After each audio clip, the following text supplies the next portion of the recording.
جب لوگ اب رات کو اپنے اپنے بستروں پہ چلے جاتے، ابو طالب کے کام سن لو، ابو طالب کرتے کیا تھے؟ اگر تو کسی کو ناپنے کا پیمانہ ان کی محبت اور ان کا عمل اور ان کا کردار ہے رات دن کا، تو پھر پیمانہ یہ ہے، اور اگر پیمانہ کسی کی اپنا منشا اور مرضی ہے تو جو چاہو بناتے پھرو۔ حدیث میں آتا ہے کہ جب رات کو ہر کوئی سو جاتا اپنے اپنے بستر پر، تو حضرت ابو طالب کہتے، میرے پیارے محمد صلی اللہ علیہ وسلم آپ بھی سب کے سامنے اپنے بستر پہ لیٹ جائیں، چونکہ لوگ جھانک کے دیکھتے تھے دشمن مخالف، تاکہ ہر کوئی دیکھ لے کہ محمد اپنے بستر پہ سو گیا ہے۔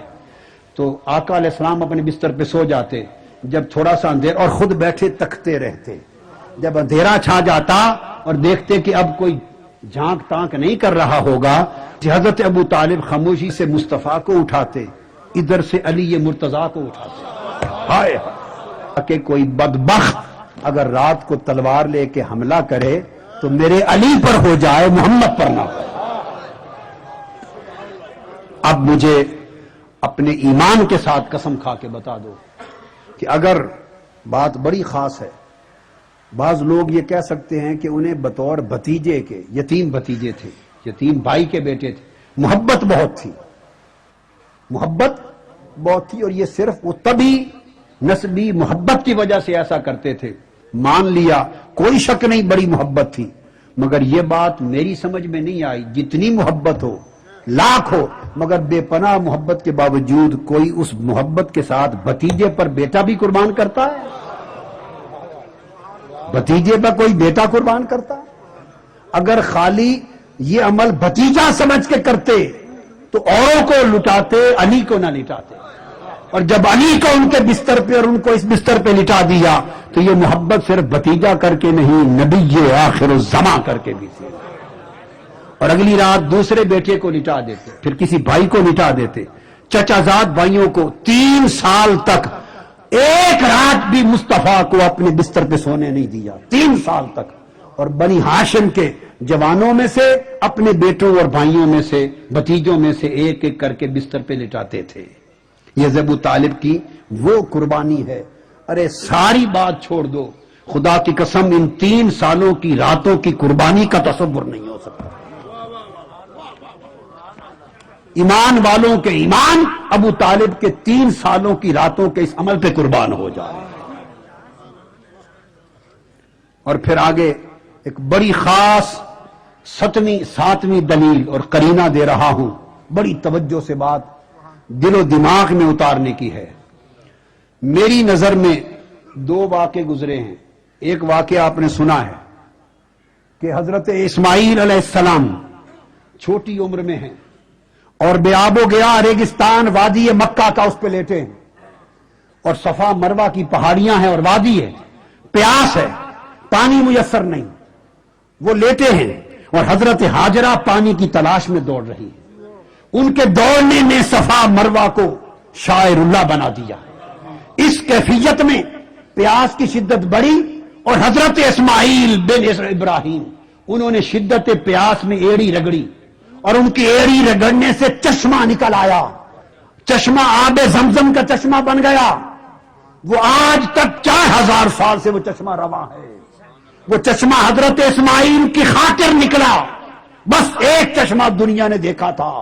آؤ جاوا ہاؤس میں مجلس حسین میں بیٹھ کر روح حسین کو خوش کرنے والوں، آج ایک چشمہ اور بھی بتا دوں۔ سنا ہے وہ چشمہ؟ سنا ہے کبھی؟ بیان ہوا؟ آج ایک چشمہ اور سن لو۔ ایک چشمہ جو اسماعیل کی پاک ایڑی سے نکلا وہ زمزم ہے۔ خدا کی عزت کی قسم، ایک چشمہ مصطفیٰ کی ایڑی سے بھی نکلا۔ ایک چشمہ مصطفیٰ صلی اللہ علیہ وسلم کی ایڑی سے نکلا۔ حوالہ سن لو پہلے، طبقات ابن سعد میں امام ابن سعد نے روایت کیا، امام اسقلانی ابن حجر اسقلانی نے الاصابہ میں روایت کیا، ابن جوزی نے صفوۃ الصفا میں روایت کیا، امام ابن عساکر نے تاریخ دمشق کبیر میں، ابو یوسف شامی اور دیگر کتب میں، امام حلبی نے سیرہ میں، روایت کیا وہ چشمہ کیا ہے، اور اس کے راوی حضرت عمرو بن سعید ہیں۔ وہ کہتے ہیں کہ انا ابا طالب قال، اور ایک بات سن لو، یہ روایت اہل تشیع کی کتب حدیث کی نہیں، اہل سنت کی ہے۔ راوی ہیں دوسرے حضرت عمرو بن سعید ایک صحابی، اور ایک میں اصول حدیث کی بات کر رہا ہوں، اور لینے والے امام ابن حجر اسقلانی جیسے محدث ہیں جو فن حدیث میں اہل سنت کے ہاں جرح و تعدیل میں اسماء رجال میں سب سے بڑے امام ہیں، اسماء رجال میں انہوں نے تک لیا ہے۔ کیا عمرو بن سعید صحابی ہے، اور روایت حدیث کی ہماری کتب میں آئی، اور انہوں نے روایت کی حضرت ابو طالب سے۔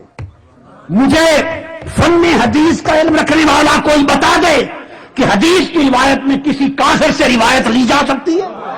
بس ختم ہو گئی بات۔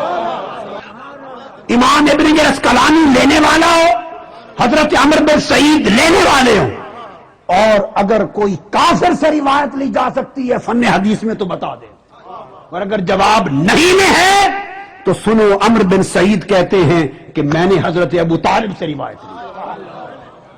انہوں نے کہا قال کنت بذی المجاز، میں اپنے آقا کے ساتھ حضور علیہ السلام کے ساتھ وادی ذی المجاز میں تھا۔ خود بیان کرتے ہیں وادی ذی المجاز میں تھا، اور فرماتے ہیں کہ مجھے شدت کی پیاس لگی۔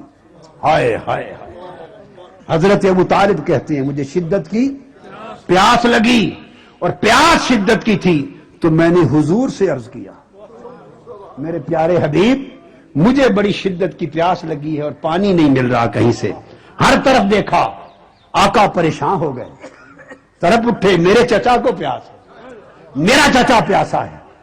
یہ وہ تاجدار کائنات ہیں کہ حضرت عباس، آپ کو معلوم ہے جب اس طرف آئے تھے چچا، اور ایک قانون کے مطابق سب قیدیوں کے ساتھ برابر کا سلوک تھا، اسی طرح ہے نا غزوہ بدر کی بات، انہیں بھی رسیوں کے ساتھ باندھا گیا تھا سب کی طرح، اور جب باندھا گیا تھا تو رسیوں کی وجہ سے ساری رات کھڑے رہے تھے، چونکہ سب کے لیے ایک ہی قانون تھا، تو تھوڑی تھوڑی آواز ان کی نکلتی تھی بے آرامی اور رسیوں کی تکلیف سے، اور صبح اٹھے میرے آقا کی چشمان مقدس سوجی ہوئی تھی۔ صحابہ نے پوچھا یا رسول اللہ آنکھیں کیوں سوجی؟ فرمایا ساری رات سو نہیں سکا۔ کیوں نہیں سو سکے میرے آقا؟ اس لیے کہ چچا عباس جو رسیوں سے باندھا ہوا تھا اس کی کراہنے کی آواز آتی تھی اور میں سو نہیں سکتا تھا۔ تو صحابہ کو بلایا اور کہا کوئی ایسی سبیل نہیں کر دیتے کہ میں اپنے چچا عباس سے بھلائی کروں؟ تو پھر قانون آسمان سے بدل گیا، رسیاں ڈھیلی کر دی مشکیں، اور حضرت عباس کی خاطر قانون الہی بدل گیا۔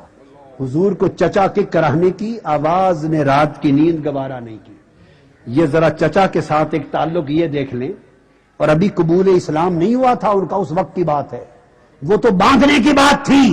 حضرت ابو طالب نے کہا میرے پیارے مصطفیٰ پیاس شدت کی ہے، حضور پریشان ہو گئے، جب پانی کہیں سے نہیں ملا، خدا کی عزت کی قسم حدیث میں آتا ہے فشکوت، میں نے شکایت کی میرے آقا میں پیاسا ہوں، تو حضور السلام نے دیکھا کہیں سے نہیں ملا، آپ نے ایڑی ماری، زمین سے چشمہ پھوٹ گیا، فرمایا چچا ابو طالب چشمہ آپ کے لیے ہے۔